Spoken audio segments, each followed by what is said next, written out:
What's going on, guys? Zedd here, bringing you my LOL to 2xKO video. Hello, welcome. If you play League and you're looking at 2xKO, or you're not sure about the game, or there's some things you're concerned about, confused about, whatever, I am going to do my best to bridge the gap between these two Riot games for you, as I am wanting to welcome you with open arms into the community, and I want you to have a great time and a fun time. Hello and welcome. Bit of backstory: I've been watching a high-level League for years and been competing in fighting games for years. So my understanding of both in a rudimentary sense is definitely there, and I hope that that does come across in this video. Real quick, all the timestamps and stuff you need will be down below in the description. This video could be really long. I usually make long form content, but I'm going to try to get through it a bit quicker than before, because I think that the key takeaways from the video will be present without me going too in detail. So, first and foremost, again, timestamps in the description if you need. Here are the things we'll be discussing a little bit. Making the leap to 2xKO from League specifically, roles and champs and how they are related to 2xKO, neutral equal laning phase, combos equal skill rotations, resources, micro and macro, and in my opinion, how to learn, especially if you're coming in fresh off the block.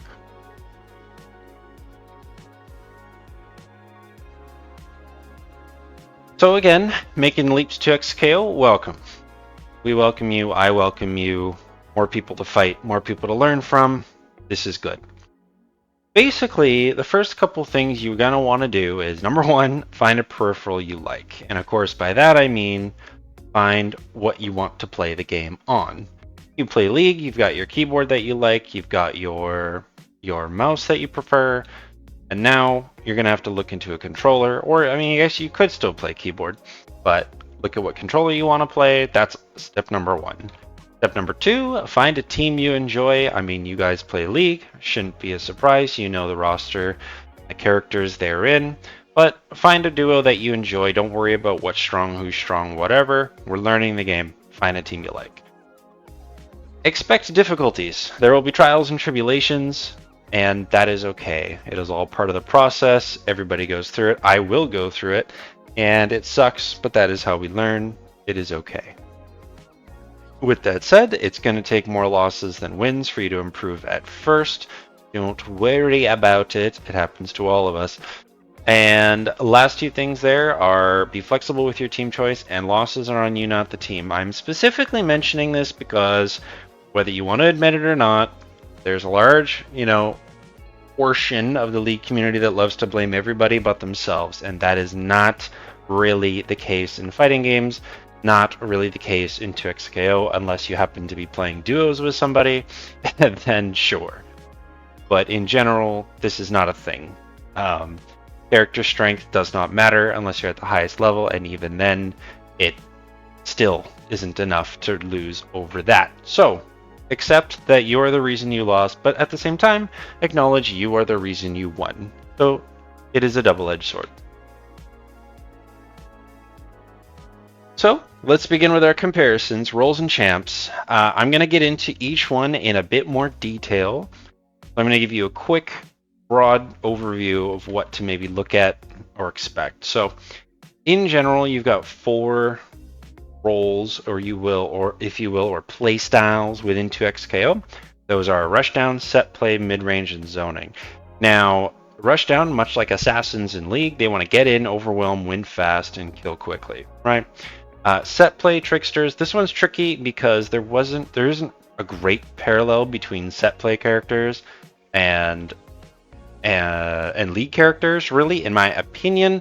So don't worry if you hate Heimerdinger, you hate Teemo, you hate Shaco. It doesn't mean that you're going to necessarily hate set play, but it was the best parallel I could come up with. The idea is that you set up a situation and you control it and you loop it over and over again and force the opponent to make bad decisions. That is the idea of a set play character. Mid-range, these are your bruisers, right? A lot of top laners typically are in this category. They are adaptable, well-rounded kits. They're flexible. They work with everybody. Think Camille, Riven, Yasuo, right? And the last core category will be zoning. Think your mages, your ADCs. They control space with projectiles, so Xerath lobbing stuff, Lux throwing stuff, Jinx with her projectiles, as well as her traps. These are all forms of zoning. So if you look at these, and I know these heroes are a bit more legacy than some of the newer ones, but if you look at these and you kind of identify with this, or you identify with a particular lane in League, you may find yourself gravitating towards a particular playstyle in a fighting game. Now, if you're a support player, well, I hate to break it to you, there's not really a support role.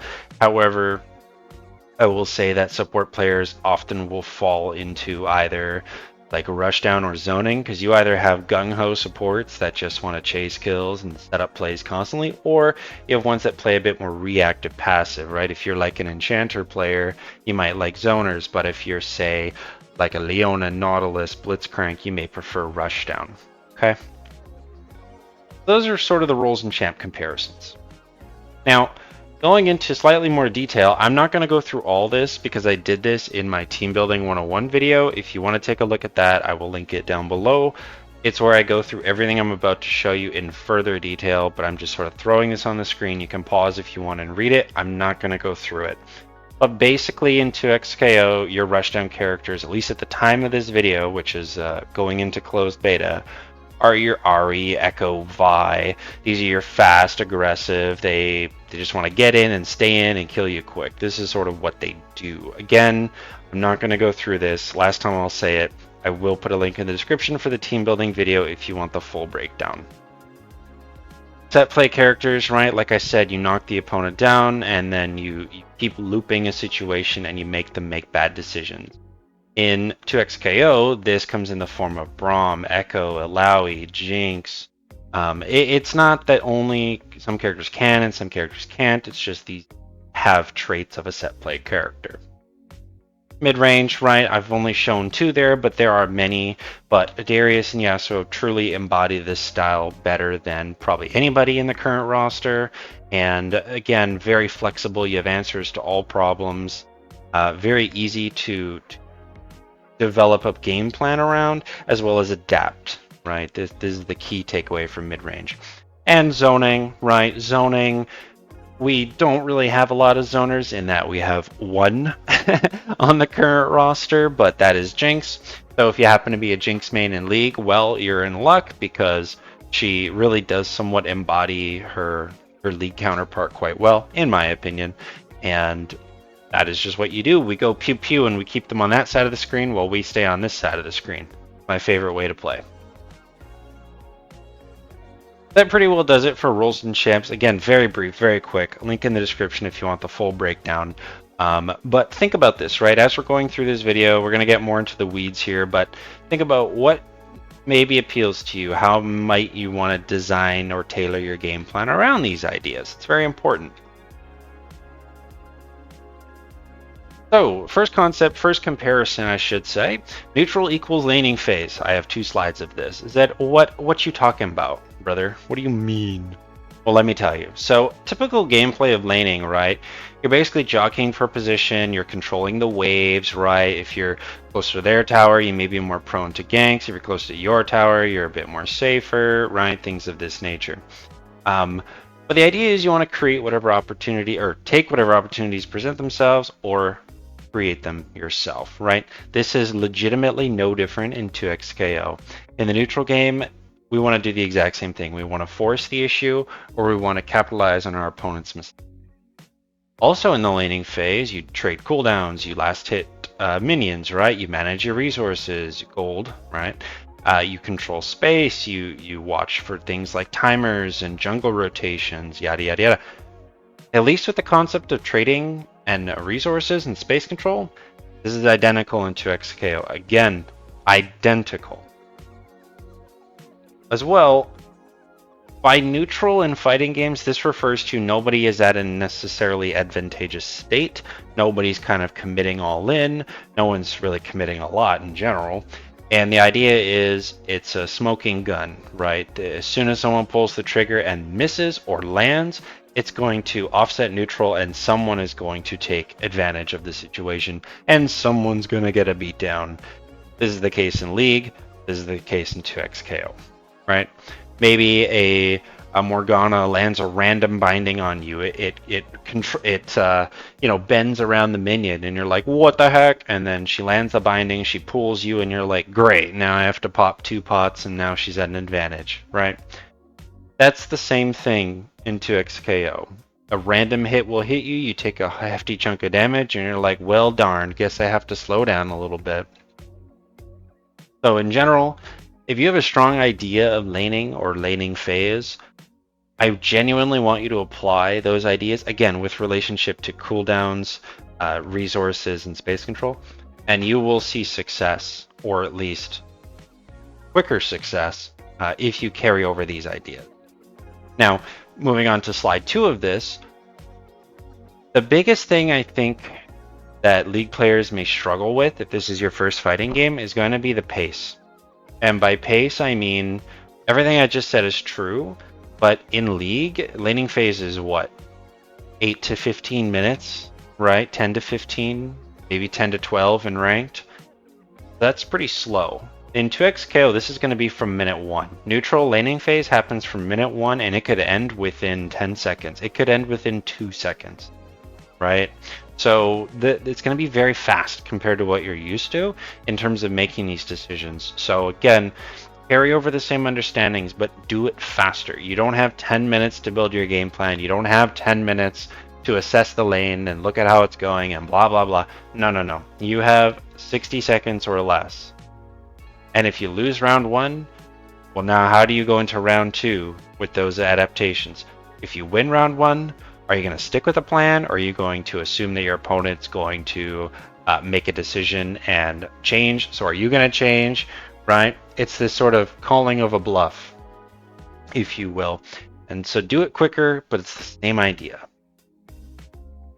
And the last thing related to laning is think about if you ever wanted to shove a wave or freeze a lane or shove a tower or tower dive, things like this, right?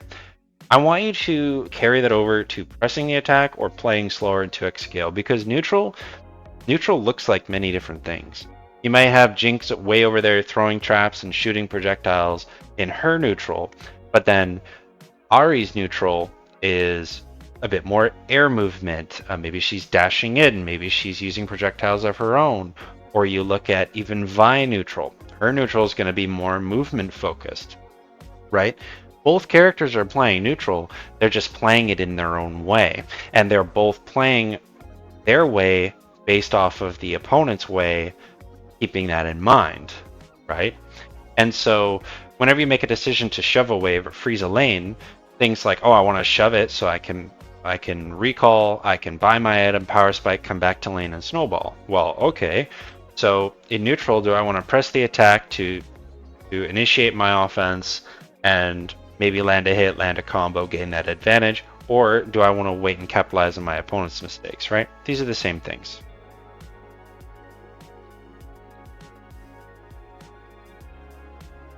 Combos. Fighting game combos. They are literally the same thing as skill rotations in League.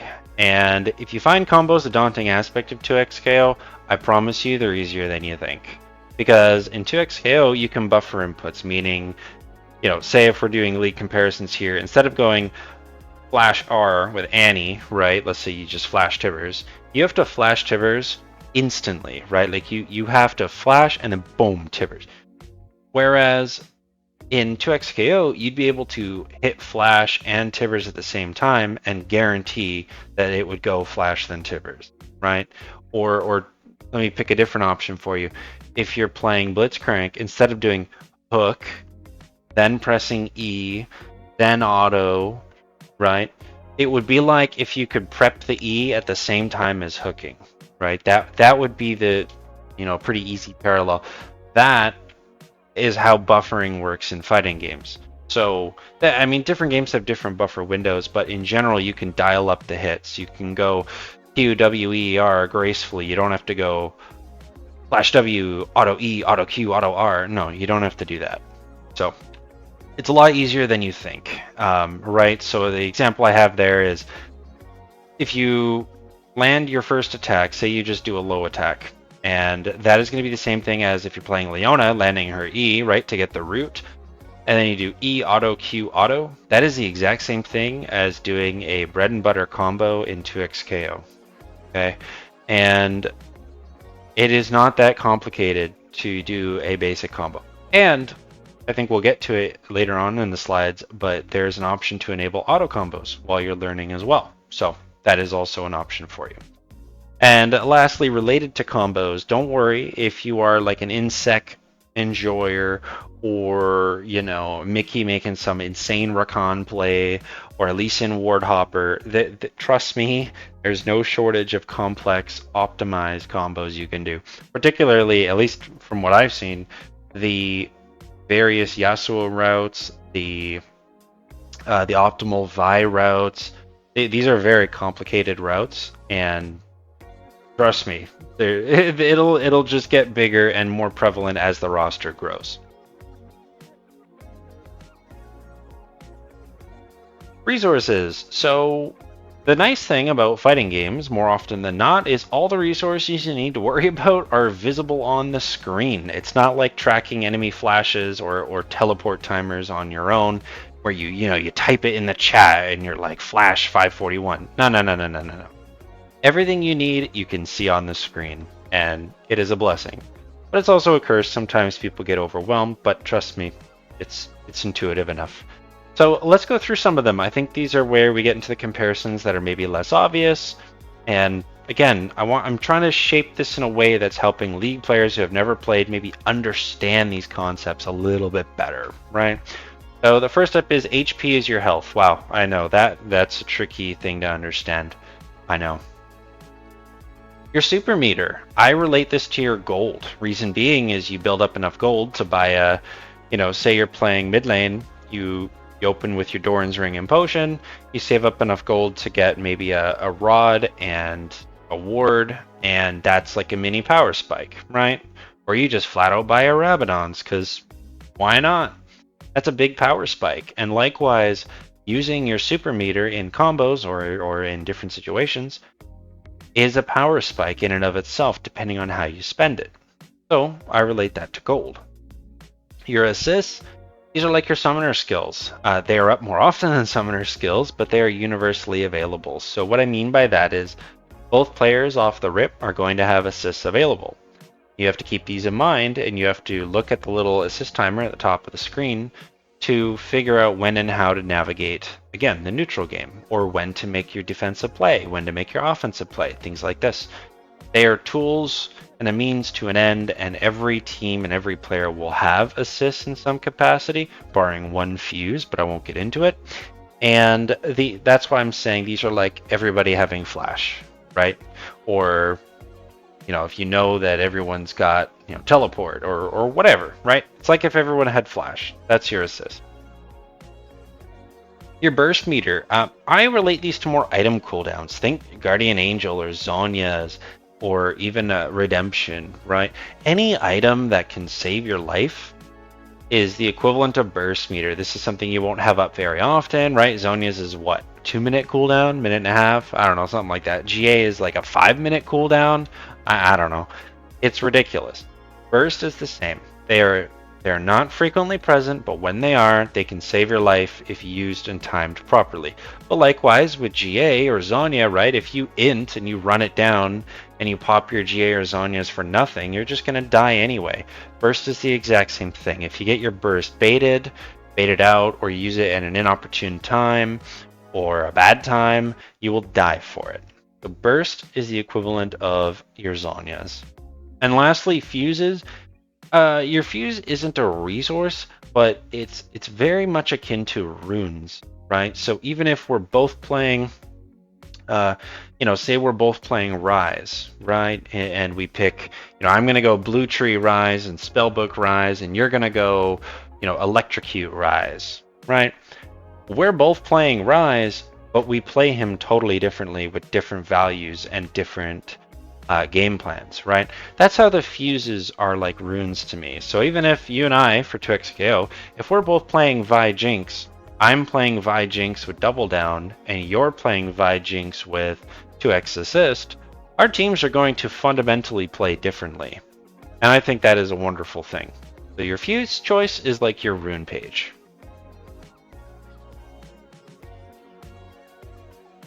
Okie dokie, macro micro. This one is the one that could, in theory, take up a whole, 2 hours of its own, so I'm not even going to bother. But very broadly speaking, in League, you make map decisions based on the game state and what stage of the game you're in, right? Early, mid, late. Dragons coming up at this time, or, oh, they have one dragon, we're going to give up 2, then fight for 3.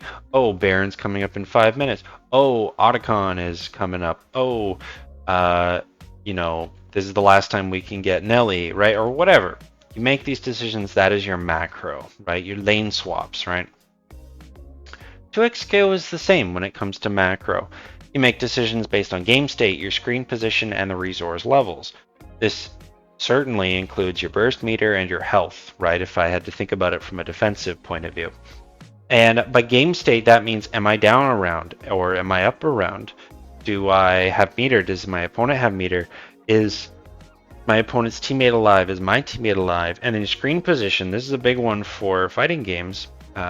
In that, am I in the corner? Is my opponent in the corner? How much space is there until the corner? These are all your macro decisions that influence your micro decisions.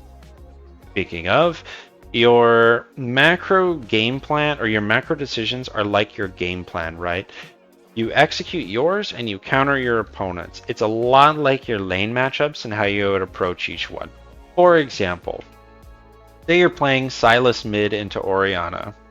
You're probably going to get poked to death for the first 10 minutes of the game, right? You're going to need some jungler love, you're going to have to wait till level 6 or some nonsense like this. All of a sudden, if you're playing Sylas into Zedd, well, now it's a melee versus melee matchup. Yeah, Zedd has a poke, but so do you. You're both trying to melee last hit your minions. You can try to get some chip damage where you can. This is the same thing in 2xKO. If you're playing into a zoner, you're going to have to play a lot differently than if you're playing into, say, a rushdown character like Vi, right? Do I want to keep them away with my big attacks and projectiles? Do I want to close the distance? Do I just want to fight them, bare knuckle style, face to face, toe to toe? Do I want any space in between us? These are decisions you're going to have to make all the time as you're loading into round 1, game 1. And micro, really, there's not a whole lot to say about micro, right? Your 1v1 prowess, your duels in the lane, this is the same thing as a fighting game, right? I feel like that doesn't really need an explanation. How good are you at flashing quick attacks? Are you good at, predicting Ezreal Arcane Shift? Do you hook thin air or do you land every hook, right? Things like this, these are all part of the micro and league, and it's the same thing in fighting games. Do you land your hits? Do you whiff your attacks? Do you move well, etc.? And the last thing really is how to learn. Again, this could be a whole video in and of itself, but very succinctly, a lot of this is the same thing with League, right? Do you watch pro play and try to emulate it yourself, or do you just grind rank and hope it works? You can do either. I personally do both. I play a ton of rank, but I also spend hours watching my own footage, tournament footage. I spend hours in training mode. That is not an understatement. I do it all, right? But if you're just, nope, I'm only going to play ranked and, go in training mode when I need to, and that's it, that's great. There are so many online warriors that become amazing players, and eventually if they decide to go compete, they usually do very well. It's not uncommon to just be a ranked warrior and be one of the best. You're more than welcome to do that. First thing is start by learning your team's attacks and a very basic combo for both. Consider using Pulse. This is the auto combo feature you can enable on the character select screen. This is a choice, this is optional, you don't have to. I recommend against it after you get more comfortable with the game, but use the resources online, right? Find a combo video day 1, week 1, and just do basic stuff, right? Because the combos we find in week 1, week 2 are probably not going to be optimized by the time you get to month 1, month 2. Then you're introducing other characters. Then you're exploring with other assists. Then you're exploring with the Fury mechanic, right? There's going to be so much combo evolution in this game that even if you think you know the optimals week 1, you don't. And me personally, I'll be frank with you, I spend very little time looking at combos. I get something quick and dirty down that I can do consistently. I know it works. Like, all right, cool. And then I focus on the rest of the game. I focus on building my strategies, right? And I let the people who love combos figure that out for me. And I just take their combos. I'm going to be honest with you. I don't invest the time into it because I know it's going to change so quickly on the release of a new game. But with that said, moving on, don't worry about frame data until you're comfortable with the game. And if you're like, what is frame data? Well, don't worry about it. Don't worry about it. Watch experienced players to see how they pilot your team to develop an understanding to grow from. So I think this is good even if you're not like a tournament watcher. And I say that because I think that if you watched a day one player play the characters you're interested in, you could be like, okay, instead of investing all these hours and all this time into characters and you're like, yeah, I think this works, I think this is okay. But then all of a sudden you find that, I'm just going to pick an example. Say you pick Echo, right? And he has a projectile. It's a pretty good projectile, I will admit. But say you pick Echo and you try to play him like a zoning character, right? And you're like, yeah, I'm going to throw Time Winder and I'm going to bat it across the screen. And that's going to be my game plan, no matter what. It's like, well, that's not a very good go-to strategy, right? It's just not. You would learn that, right? You'd watch other Echoes and you'd be like, huh, I see they're just throwing Time Winder and then kind of using an assist behind it or running behind it because it covers a lot of the screen, it combos on hit, therefore I can use it as an approach tool rather than a zoning tool. Aha! I want to do that, or no, I don't want to do that, never mind. These are the things you could learn from watching more experienced players. Replays. Match replays are your friend. Use them, love them, learn them. Do you need to? No. Do I recommend it? Yeah. And lastly, this is a big thing for League players, I'm sure. And there's actually a big conversation in the fighting game community as of the time of this video, which I think is hilarious. Aptly timed. Tilt queuing is a viable strategy for some people. So if you're the person who you FF at 10 and you're like, forget it. This game sucks. Team sucks. Go next. Forget it. Game sucks. Team sucks. Go next. You can do that here too and improve.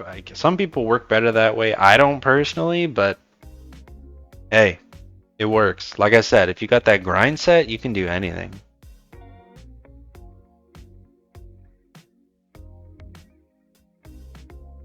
All right, there you go. So that's my video. It's relatively quick and dirty, at least by my content duration standards. A lot of my stuff is a lot longer. The goal of this was just to paint some parallels, draw some comparisons that you may or may not be considering, especially if you're coming from League, right? And I am confident that the amount of League players that are at least going to look at the game will be quite a high number. And I am hoping to capture at least one of you with this video. So hope you enjoyed it. Again, links of everything are in the description. If you liked it, leave a comment, let me know. I ain't gonna ask you to sub. You can do whatever you want, brother. And I will see you in the next one. Have a good one.